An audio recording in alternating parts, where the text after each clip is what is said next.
अस्सलाम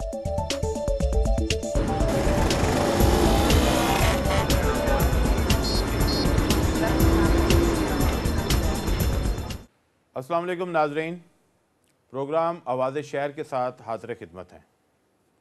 नाज़रीन, आप जानते हैं कि कराची शहर एक इतना अहम शहर है पाकिस्तान का, जो तजारती लिहाज से, कारोबारी लिहाज से या इंडस्ट्री के लिहाज से बहुत ही अहमियत का हामिल है। कराची में होने वाले वाक़यात, कराची में कारोबारी सरगर्मियाँ पूरे मुल्क पे असरअंदाज होती हैं।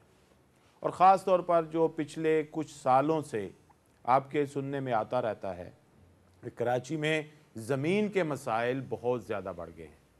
जैसे जैसे कराची में आबादी में इजाफ़ा हो रहा है, इसमें घरों की ज़रूरत भी बहुत ज़्यादा बढ़ गई है और अदरवाइज़ भी बिल्डिंग्स बहुत ज़्यादा तामीर होती हैं, लेकिन फिर भी इतनी ज़रूरत है कि काफ़ी हद तक जो है मज़ीद कंस्ट्रक्शन की ज़रूरत है।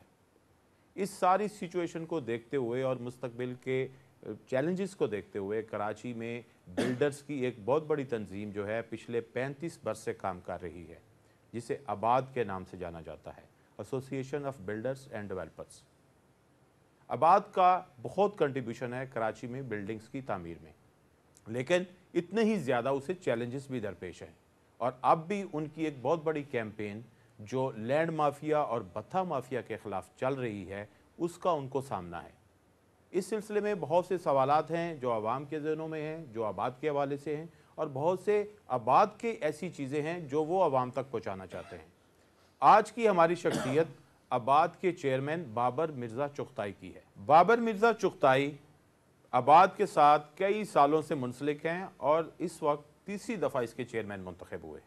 एक गहरी नज़र रखते हैं आबाद के मामलात पे, कराची के लैंड के इशूज़ पे और जो दीगर चैलेंजेस दरपेश हैं। आज हम इनसे बात करेंगे और देखेंगे और ये जानने की कोशिश करेंगे कि आबाद जो है उसकी कंट्रीब्यूशन क्या है और इसके अलावा जो इस वक्त उनको चैलेंजेस दरपेश हैं वो इनसे किस तरह नबरदस्मा हो रहे हैं। जी बाबर साहब, कैसे हैं आप? ठीक ठाक हैं? अच्छा बाबर साहब, अभी हम बात कर रहे थे कि आबाद ने काफ़ी कंट्रीब्यूशंस हैं कंस्ट्रक्शन इंडस्ट्री में, जो कराची में ख़ास तौर पर जो ज़रूरियात हैं, घरों की ज़रूरियात हैं, अदरवाइज़ कमर्शियल बिल्डिंग की ज़रूरत है। लेकिन बहुत से सवालात हैं जो आबाद के हवाले से हैं, और अभी आपकी भी एक बहुत बड़ी कैंपेन चल रही है जिसमें आपने ये बताया है, आप सदर ममलकत को भी मिले हैं कि किस तरह जो है आबाद के जो लोग हैं, जो आपके मेंबर्स हैं, जो बिल्डर्स हैं, उनको भत्था माफिया का, लैंड माफिया का सामना है। ये सारी एक सिनेरियो है। आप बताइएगा कि इस वक्त क्या है सिचुएशन, क्या है इस वक्त, आप फाइट किसके अगेंस्ट कर रहे हैं और क्या आपके साथ जो है ना वो मामलात हो रहे हैं? इसमें सबसे पहले मैं आपको बताता चलूँ कि बिल्डर्स एंड डेवलपर्स की जो ये हमारी आबाद एसोसिएशन है, पूरे पाकिस्तान की, हमने पूरे पाकिस्तान में काम किया है। हमारे मेंबर्स लाहौर में भी काम कर रहे हैं, हमारे मेंबर्स इस्लामाबाद में भी हैं और दूसरे बड़े शहरों में और छोटे शहरों में, ये सब जगहों पर मौजूद है आबाद जो है, क्योंकि ये पूरे पाकिस्तान की बिल्डर्स की नुमाइंदा तंजीम है। अब मैं आता हूँ आपके सवाल की तरफ। भत्ता माफिया के हवाले से इस वक्त सबसे ज़्यादा प्रॉब्लम जो है वो सिंध में बहुत ज़्यादा है और कराची में ख़ास तौर पे, और लैंड माफिया का मसला, क्योंकि लैंड माफिया के हवाले से मैं बताता चलूँ कि पाकिस्तान में अगर आप लाहौर में जाएं या पंजाब के दूसरे शहरों में या वहाँ पे, तो वहाँ प्राइवेट लैंड्स ज़्यादा हैं।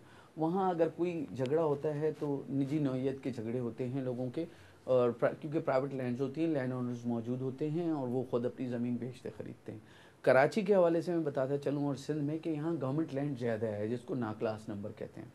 अब उसमें पहले जो ज़मीनें गवर्नमेंट ने एक्वायर की, कुछ उसके अंदर टेक्निकल प्रॉब्लम्स आ गए कि अच्छा जी एक्विजिशन हो गई लेकिन उसकी एंट्री नहीं हुई, तो पुराने मालिकान जो है वो, जिनको कॉम्पनसेशन मिल गया था, उसके बावजूद वो अपने कागज़ जो है, क्योंकि उनकी एंट्री मौजूद होती है अच्छा, वहाँ। इसमें बाबर साहब एक चीज़ बताते जाइएगा कि जो लीज़ का सिस्टम है वो ज़्यादातर कराची में है, बाकी जो सूबा सिंध के दूसरे शहर हैं वहाँ पे प्राइवेट प्रॉपर्टी ज़्यादा है और रजिस्ट्री जो हैं वो ज़्यादातर जो हैं वो उधर तो हो जाती हैं, कराची में सिर्फ लीज़ एग्रीमेंट होता है। नहीं, कराची में भी रजिस्ट्री भी होती है और लीज एग्रीमेंट भी होता है। हम इस पे बाद में दोनों चीज़ें चलती हम हैं। इस पे आते हैं।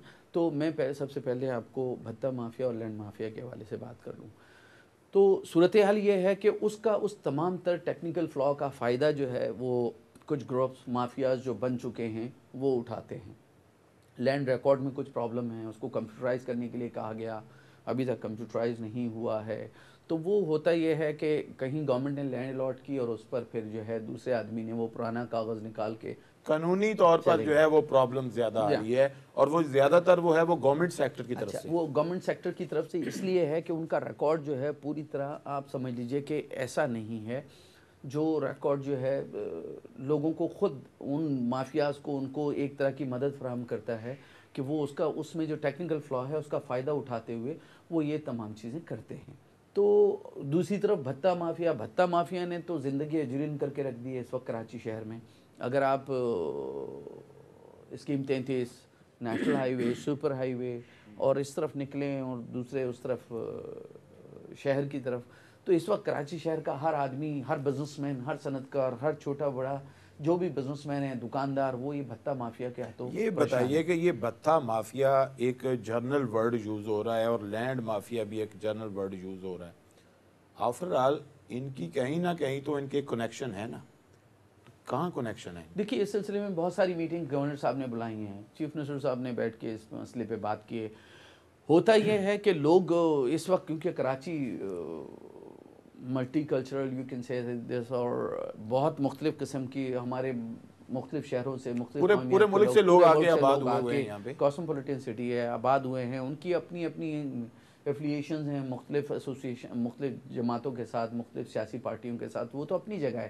لیکن ہوتا یہ ہے کہ جب کسی بھی سیاسی پارٹی کو، کیونکہ وہ کسی بھی سیاسی پارٹی کا جھنڈا استعمال کر لیتے ہیں، جس علاقے میں جس کی اکثریت ہو، جس حوالے سے ہو، وہ کسی سیاسی پارٹی کا جھنڈا استعمال کرتے ہوئے پولیس ہمارے یہاں آبویسلی جو سچویشن ہے وہ سب کو پتہ ہے پورے پاکستان میں، پولیس اس میں بے بس اس لیے دکھائی دیتی ہے. وہ بھی اس ٹیکنیکل فلا کا جو مدد کرنا بھی چاہتا ہے کسی جینوئن آدمی کی، وہ بھی اس کے آگے مجبور ہو جاتا ہے، کیونکہ ہمارے ہاں سب سے پہلے جو کورٹوں کا نظام ہے وہ بھی سامنے ہے. لوگ اس کاغذ کو لے کے کورٹ میں جاتے ہیں. مطلب کسی کے پاس زمین 15 سال سے گورنمنٹ کے الاٹمنٹ کی لینڈ ہے. لیکن آپ کی جب گورنر صاحب سے ملاقاتیں ہوئی ہیں، آپ پریزیڈنٹ صاحب سے بھی ملے ہیں، تو آپ نے یہ سوال وہاں بھی اٹھائے ہوں گے. جی یقینی طور پہ انہوں نے اس پہ کیا اپنا رد عمل دیا؟ دیکھیں نا، گورنمنٹ ایک بیوروکریسی ہے درمیان میں. گورنمنٹ کو ہی پریزیڈنٹ صاحب یا گورنر صاحب خود تو آن گراؤنڈ موجود نہیں ہوں گے. لیکن دیکھیں وہ بھی کسی نہ کسی پارٹی سے وابستہ ہیں، ان کی بھی پارٹیاں ہیں، پارٹی اس کا تعلق لیکن پارٹیاں جو ہیں، آپ کہتے ہیں نا کہ مختلف پارٹیوں کے لوگ بینر لگاتے ہیں یا پرچم لگاتے ہیں. جب ہم پارٹی سے بات کرتے ہیں تو کوئی بھی پارٹی اس کو اون نہیں کرتی، پارٹیاں ان کو ڈس اون کرتی ہیں. لیکن پھر وہ اتنے طاقتور کس طرح ہیں؟ وہ اتنے طاقتور اس لیے اس پیسے کے حساب سے ہیں، اس ساری چیزوں کے. اگر طاقتور نہ ہوں تو مافیا نہ کہلائیں. تو دیکھیے بلڈر تو معاشرے میں بھی اور سماجی طور پہ اور فائنینشلی بھی ایسا ہوتا ہے کہ وہ عام حساب میں تو خود ہی مقابلہ کرتا رہتا ہے ان تمام چیزوں کا. لیکن ایک جو پرسیپشن ہے اس کو آپ بتائیے گا کہ کہا جاتا ہے کہ جو بہت سے بلڈرز ہیں وہ خود جو ہیں وہ لینڈ مافیا کا حصہ ہیں. بلڈر لینڈ مافیا کا حصہ ہو نہیں سکتا. اپنے کروڑوں اربوں روپے کی انویسٹمنٹ جو ہے وہ ایسے کسی پلاٹ پہ. دیکھیے لینڈ مافیا کا مسئلہ کیا ہے، جس پلاٹ پہ وہ قبضہ کرتے ہیں، جس پلاٹ پہ جعلی کاغذات کی مدد سے وہ اس کا قبضہ حاصل کرتے ہیں، اس پہ کوئی پروجیکٹ تو نہیں ہو سکتا. لیکن آپ دیکھ لیں کئی ایسے پروجیکٹس ہیں جو اس لیے پینڈنگ میں پڑے ہیں کہ اس کی زمین کا کوئی نہ کوئی ایشو ہے. وہ اس لیے پینڈنگ میں نہیں پڑے، اس لیے پینڈنگ میں پڑے ہوئے ہیں کہ کوئی پروجیکٹ کسی ایسی زمین پہ جو 4 دفعہ اس کی سیڈیڈ ہو چکی ہے، گورنمنٹ کی پرانی الاٹمنٹ ہے یا کسی کی موروثی زمین تھی، وہ اس نے خریدی ہے. خریدنے کے بعد اس کی تمام تر جتنی فارمیلٹیز ہیں پوری کی ہیں. دیکھیے ایک پروجیکٹ اناؤنس کرنے سے پہلے کراچی میں خاص طور پہ 15 سے 20 مختلف NOCs مختلف اداروں سے لینی پڑتی ہیں. اس کے باوجود بلڈنگز جو ہیں وہ اس طرح کے پڑی ہیں. That's what I'm saying کہ جب وہ جو مافیا کے لوگ ہیں وہ انتظار کر رہے ہوتے ہیں کہ اناؤنسمنٹ ہو گیا. اناؤنسمنٹ ہونے کے بعد جب وہ بلڈنگ زمین سے نکلنی شروع ہوتی ہے وہ کورٹ چلے جاتے ہیں اور کورٹ سے اسٹے لے کے آ جاتے ہیں. اور اس کے بعد ہمارے ہاں کورٹوں میں یہ ہے کہ 4 سال 5 سال مقدمات چلتے رہتے ہیں، 10 سال ان چیزوں کا فیصلہ. لیکن آپ بابر صاحب یہ بتائیے کہ جب آپ کا جو نمائندہ، آپ کا جو بلڈر کا جو ممبر ہے، جب وہ ایک پروجیکٹ کرنے جاتا ہے تو وہ یہ ساری چیزیں کیا پوری کلیئر نہیں کرواتا؟ بالکل کلیئر کراتا ہے.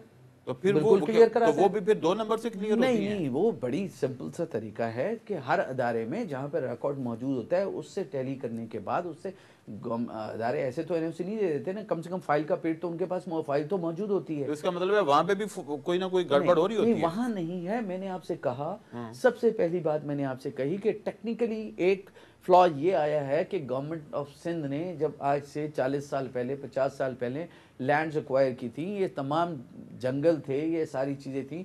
तो वहाँ जब गवर्नमेंट अपनी प्लानिंग करने जा रही थी, अपने रोड्स निकाल रही थी, तो वो लैंड्स की एक्विजिशन हुई थी। जब लैंड्स एक्विजिशन हुई तो ओरिजिनली होना ये चाहिए था कि जिन लोगों को कंपनसेशन हो चुकी थी उन लोगों को बुलवाया जाता और उनसे वो लैंड ट्रांसफ़र करवा ली जाती। अब गवर्नमेंट ने अपनी बाउंड्री तो मुकर्रर कर दी। फर्ज करें केडीए को एक लैंड मिली है, तो कहाँ से मिली है? केडीए को लैंड मिली है उनकी जो मौरूसी लैंड थी, जो शहर से बाहर अबैंडन लैंड्स पड़ी हुई थी, वो केडीए को दे दी गई। जब केडीए को दे दी गई तो उन्होंने अपनी बाउंड्री मुकर्रर कर ली कि जी ये हमारी बाउंड्री हो गई। और उस बाउंड्री के ऊपर वो उस एक्विजिशन ऑर्डर के तहत, जो जिस ज़माने में कमिश्नर किया करता था, उस एक्विजिशन ऑर्डर के तहत उन्होंने अपना मास्टर प्लान बना लिया उस जगह का। वो शुरू हो गया और लोगों को कंपनसेशन भी हो गया और सब चीज़ें चलती रही। लेकिन एक दौर ऐसा आया कि कुछ बदउन्मान किस्म के और बेईमान किस्म के गवर्नमेंट मतलब रेवेन्यू में लोग आए जिन्होंने उन लोगों को ढूंढ ढूंढ के निकाला। ये कौन सा पीरियड है? ये 70s के बाद ही शुरू हो गया था। 70s के बाद से ये सिलसिला शुरू हुआ कि जनाब वो स्टिल चल रहा है। हाँ, वो क्योंकि वजह ये कागजात उस वक्त बन गए हम लोगों के। हुआ ये 70s में ढूंढ के निकाला कि तुम्हारे दादा की ज़मीन, वो पोते को ख्याल भी नहीं था, बेचारा अपना कहीं मजदूरी कर रहा था या अपना कोई छोटा मोटा कारोबार चला रहा था या अपनी खेती बाड़ी कर रहा था। तो उसने कहा देखो ये तुम्हारे दादा के नाम पे ज़मीन थी, आज भी रेवेन्यू रिकॉर्ड में ये तुम्हारे दादा के नाम पे है। तो जेन्युइनली थी उसके नाम पे? थी ना, लेकिन उसको कंपनसेशन मिल गया।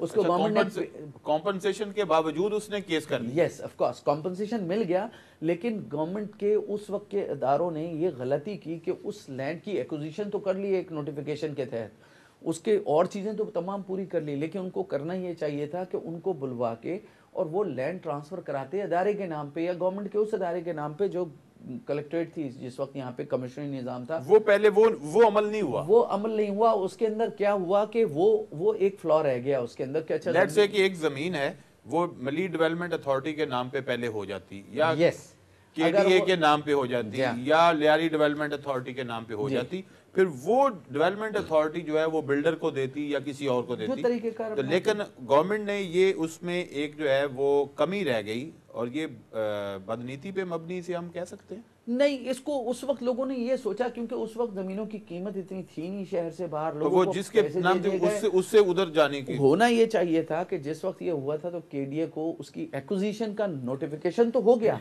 गवर्नमेंट रिकॉर्ड में तो गजट में तो मौजूद है कि नोटिफाइड है ये लैंड फलां, लेकिन रेवेन्यू रिकॉर्ड में उसकी तब्दीली बहुत ज़रूरी थी। बाबर साहब हमारी गुफ्तगू जारी है आपसे। नाज़रीन एक ब्रेक के बाद दोबारा गुफ्तगू का सिलसिला जारी रखेंगे बाबर मिर्ज़ा चुगताई चेयरमैन आबाद के साथ कि जो गवर्नमेंट की ज़मीन जो है उसको किस तरह एक्वायर करना चाहिए, किस तरह वो बेहतर से बेहतर तरीका हो सकता है ताकि जो ख़रीदार है वो मसाइल का शिकार ना हो। मिलते हैं एक ब्रेक के बाद।